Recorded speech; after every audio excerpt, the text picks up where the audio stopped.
breath. But I do want to talk more about it because I'm actually wondering, like, in this day and age of hit a button and the thing shows up, right?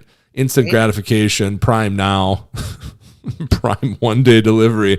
Can you deliver this penis to me in 2 hours? Or can you deliver trust and attraction or even can you weather a storm or a crisis in your relationship now when it's just so easy? Do you know how to change a tire? Well, okay. No, most guys don't. That's I mean, there's an app for that now.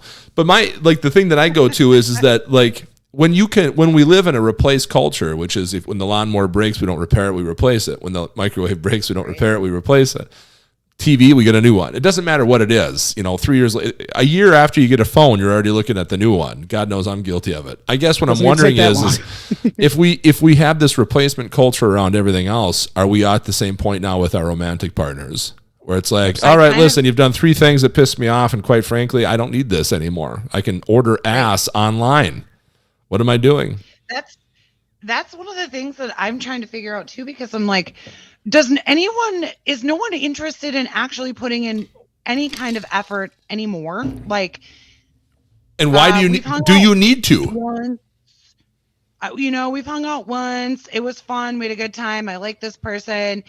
Like, I don't understand this whole, like, everyone thinks that you should just meet someone and it's fucking unicorn and rainbows. Like, the minute you meet somebody, that is not how it works. Right. Even if it does, it doesn't work that way. It never works that way. But I feel like can we do hard? Because you can just keep fucking swiping. No one wants to make any kind of investment or put any kind of work. But why would they? Into someone who's like, next up. Hey, this person's cool. Maybe it could evolve. Maybe that runs contrary to everything that we're taught, though, right? Because it's AI, artificial intelligence. It's, even in my business, it's about how do we bring efficiency and how do we scale that efficiency so things become easier and easier and the commitment is less and the work becomes automated. And so we absolutely live in a society now where we expect the technology to assist us in making things happen as fast as possible.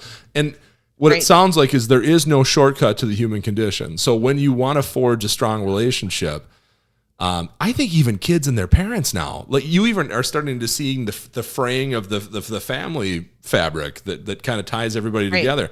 They live in the same house, but they've never been more distant because we're all living our lives in our devices. We don't know what's going on anymore. We're completely disconnected, even to our own children. Not everyone, but I hear about it enough from parents. And so I actually wonder, which is making me kind of question, I've never thought about it before, is the relationship a thing of the past as we knew it? Yeah, absolutely, as we knew it. Right. In general, right? Yeah. And is this why Scott is so bad at it? I literally just am like, would I love to find someone to just hang out with, spend time with, do ridiculous fun things with? Absolutely.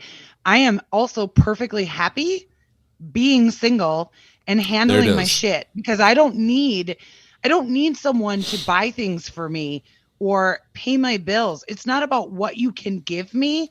I'm interested in your intellect. I'm interested in your emotions, your heart, your feelings, your day-to-day normal BS, what that looks like, right? I'm not interested in what you can give me. Do you want to live with that now, though?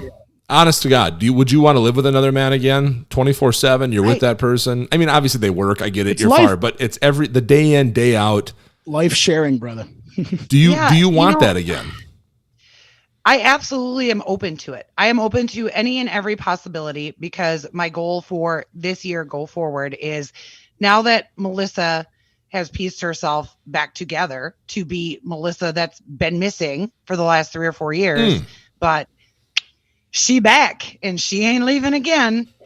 I am open to anything and everything. I never say never, because you're putting yourself in a box when you say never. Like, I would never do this again, or I would never do that again, because life is not black and white. Human beings are not black and white. There's so much gray, right? So I'm really focusing on being open-minded and just kind of letting whatever naturally happens to flow. So, but I'm also at a point where I'm no longer going to give my energy to anyone or anything that can't be bothered to in any way, shape, or form reciprocate that energy. You know? Question. Like, how afraid are you of losing the parts of yourself that you've reclaimed to another relationship?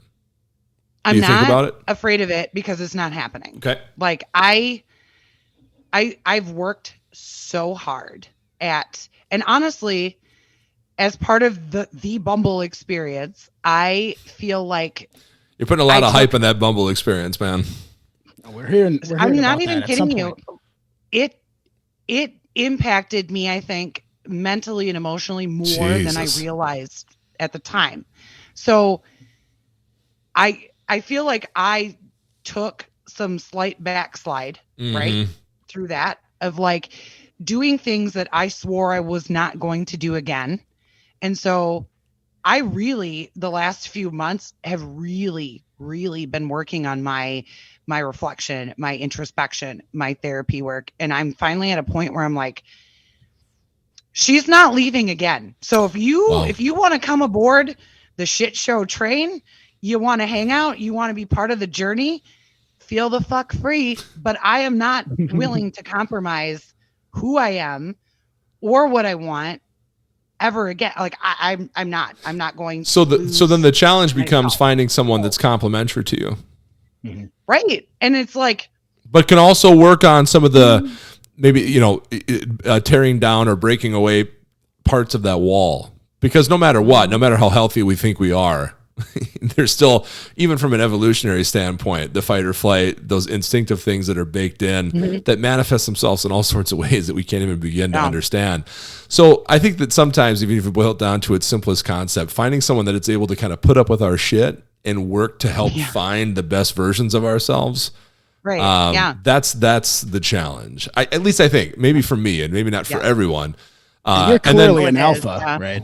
Melissa, you're clearly an alpha now, so you're gonna have to find somebody that's either cool with that, Wolverine in bed, an alpha as well, so it's not intimidating. What happens when you run into another Wolverine or a Hulk in bed? Are you guys able to cohabitate, or do you just need them to lay there and you do your business? What does that look like? Hotter and brighter than anything else. We've asked you what your favorite color is. We're on to question 12. Now let's get into the center of that. Anyway, what's your favorite color? Green. Officially, this is going to be like, now every time someone asks me what my favorite color is, it's officially going to creep me the fuck out. Because as soon as they ask you should be like, no, I don't want to see your penis. I don't. No, I don't want to see your dick at 2:30 on a Wednesday. Still. Yeah.